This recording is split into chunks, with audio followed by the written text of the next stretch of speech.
Many member states are preparing to tighten their migration policies, and Brussels is in line with this new reality. The EU summit this week will be the place to discuss the details of how. Prague is banning organized nighttime pub crawls, hoping to deter drunk tourists from the Czech capital.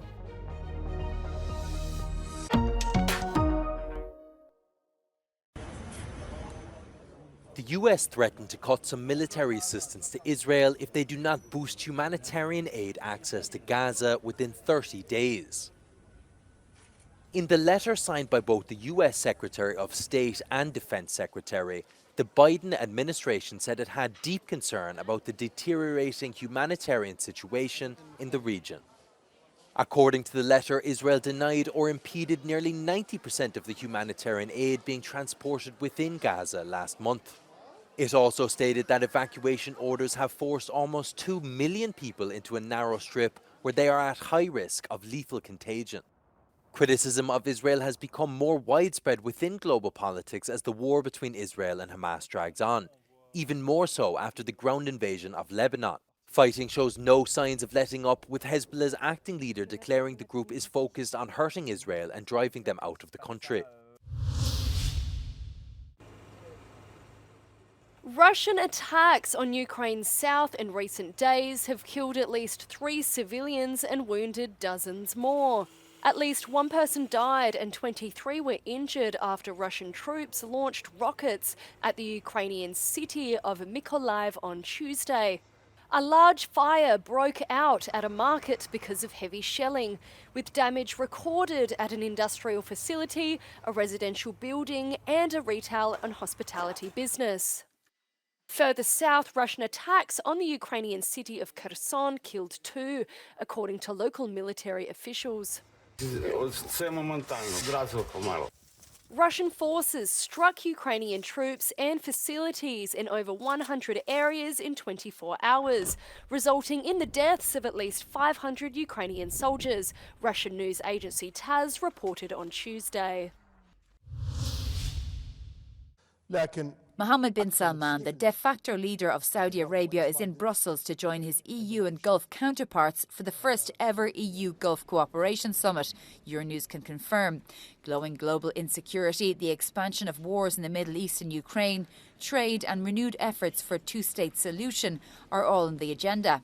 Jassim al-Boudawi is Secretary General of the Gulf Cooperation Council. One of the requests from EU member states throughout the Gulf Summit was for greater recognition and appreciation from Gulf countries regarding the role of Russia as a global security threat, but also in particular, obviously, a threat to the security of Europe, because we haven't really seen that so far. Do you see Russia as a security threat to the world, and do you recognise its threat to Europe, given of its full-scale invasion of Ukraine? Nobody should use any kind of force.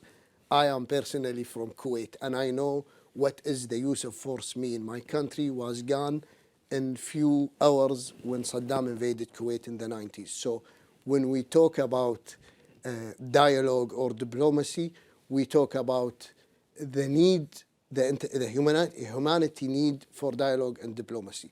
We make sure that this message gets across to every single partner that we are engaged with.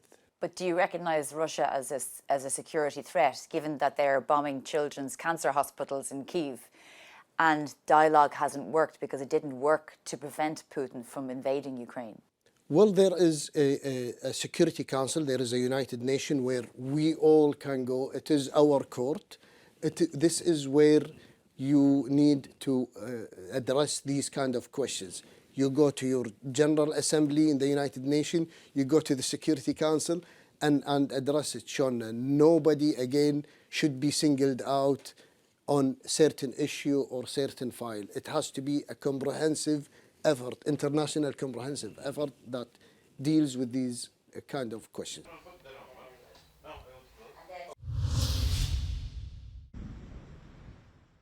The first asylum seekers from Italy that will have their applications processed in Albania arrived via ship to the Albanian port of Schengen.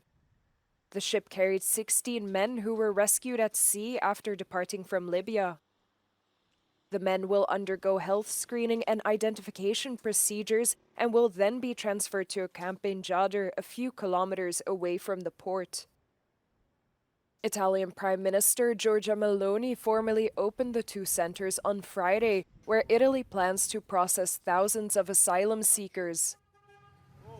Although the center in Jadr has the capacity for 3,000 migrants, it will start with 400 and increase to 880 in a few weeks. The centers will only house adult men. Families will not be separated, and women, children, and vulnerable people will be accommodated in Italy. President of the European Commission has endorsed return hubs outside of the European Union for rejected asylum seekers. Ursula von der Leyen sent a 7-page letter to EU leaders on Monday outlining several proposals to curb the number of asylum applications, including the controversial return hubs. The letter is very clear on what are considered the priority areas for action, but now, of course, it is for the leaders to discuss the way forward based on the letter that the President has sent. In the letter, von der Leyen said the EU will be able to learn lessons from the criticised Italy-Albania asylum processing deal. She previously described the offshore processing as out-of-the-box thinking, but humanitarian organisations fear it may set a dangerous precedent.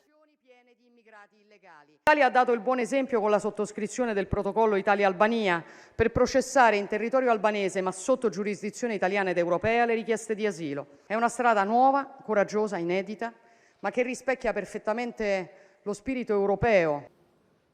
In the letter, von der Leyen also pushed for designating safe third countries at an EU level. This would speed up deportations and avoid disagreements between member states. It comes ahead of a 2-day summit in Brussels where migration is set to dominate talks.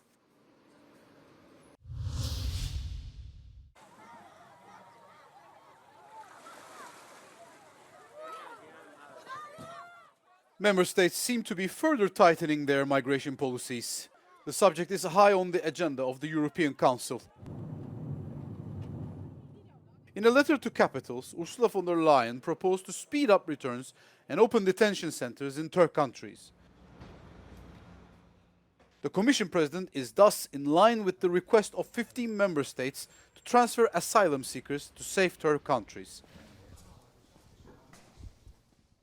17 countries also called for an accelerated expulsion of foreign nationals whose asylum application is rejected. With the return hubs, there's a key question is whether the EU member states will find willing partners in order to establish those return hubs, and more than that, also to figure out ways to get countries of origin and transit to comply in terms of readmission. In France, the new interior minister, who has made immigration his priority, wants to regularize undocumented migrants, but in small numbers and gradually. In Poland, Donald Tusk is considering temporarily and partially suspending the right of asylum to combat illegal immigration. Russia and Belarus are accused of orchestrating the influx of migrants using the Polish border to destabilize the EU as a hybrid attack. Warsaw believes migrants are weaponized in this way. On the other hand, fundamental EU values are at stake. But then when it comes to justice, home affairs, migration, this is extremely problematic. The right to asylum is a fundamental right that cannot be suspended even in times of politically declared crisis. It is protected under EU law, under international law, but also by the Polish constitution, which shows that this is not a migration issue alone, but it's a broader rule of law issue. While Hungary or Italy have been marginalized in the past for their hardline migration policies, rest of the member states now also seem to be converging in this direction.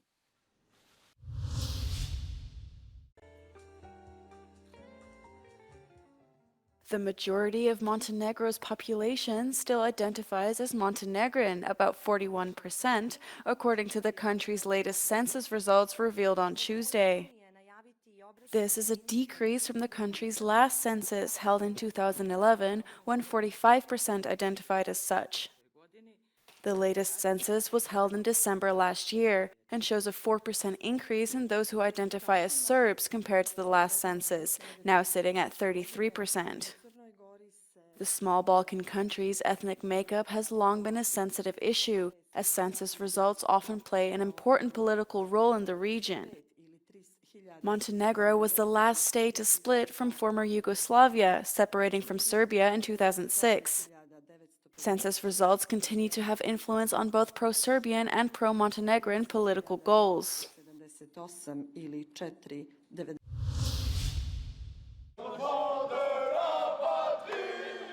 Prague is banning organized nighttime pub crawls in a move aimed at deterring drunk tourists from the Czech capital. City councilors announced on Tuesday that specialized agencies can no longer organize tours hopping from pub to pub between 10 p.m. and 6 a.m. Residents have reportedly complained about noise caused by the rowdy pub crawls, particularly from British tourists. The move is likely to be a major blow to tour operators who rely on Prague's reputation as a party city. The city's deputy mayor said that he hopes to attract more cultured, wealthier tourists. Prague isn't the first European city to implement measures to deter visitors motivated by alcohol. Last year, Amsterdam launched a campaign similarly hoping to attract a more sophisticated tourist in exchange for those motivated by drugs, alcohol, and prostitution.